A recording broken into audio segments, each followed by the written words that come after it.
Hi! Welcome to Crib. Pupunta po tayo ngayon sa tahanan ng ating debutante na si Miss Jessa N. Acaso.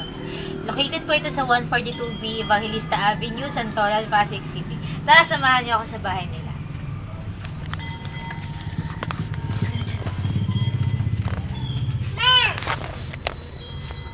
So, ito po yung bahay nila. Laki.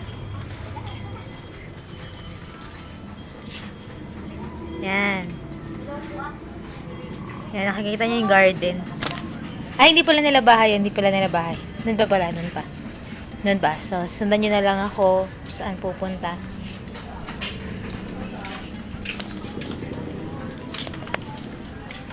Yan sila Janelle. Tsaka yung mama niya, si Elisa Acaso, tsaka si Janelle Hamon. Yan. Ito yung napagkamalan kong bahay nila. Go.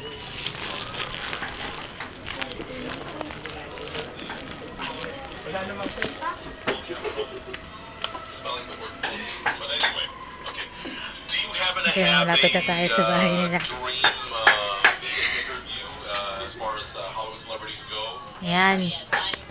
So, tama. Ito po yung bahay nila, Jessa. At kakatok na tayo para makita kung andito siya. Ayan.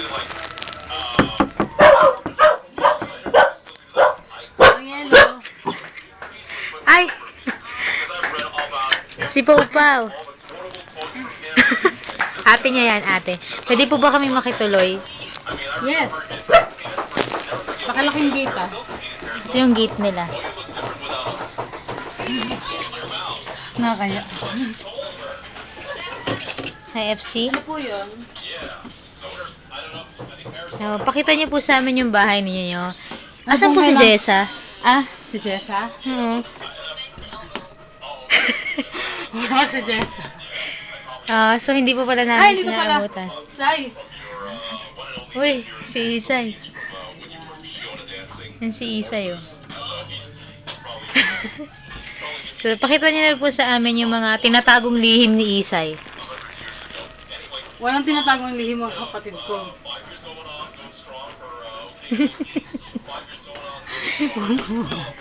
Yung unang-unang lihim ng kapatid ko. Ang paborito niyang ulam ay talong. Puso. Ito pangalawa, yung favorite picture niya. Hanapin niyo siya.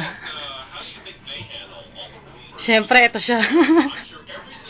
Hindi na talaga siya makikita. Kasi ayaw niya magpa-picture. Bata pa lang siya, ayaw niya magpa-picture. Pero ngayong malaki na siya. Addict na siya sa sarili niya. Ito naman yung pangatlo. Bigay ni Ate Camille ng birthday niya. Scrapbook. Masyado kasing ma-sentimental si Jessa. Kaya lahat ng bagay, nilalagay na dito. Lahat ng mga ano niya. Bale ano, parang documentary niya. Ito naman ang paborito. Ang kanyang attache case. Dati ang laman nito, mga pictures niya, yung mga bato-bato binigay sa kanya, yung may sabon pa nga na may nakaukit na isa, yung mga nagregalo sa kanya. Tapos ngayon, dahil lumaan yung bagyong Ondoy, ito na yung laman niya.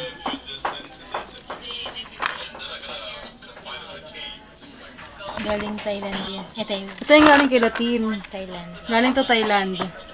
Galing Thailand to, promise. Galing to Thailand.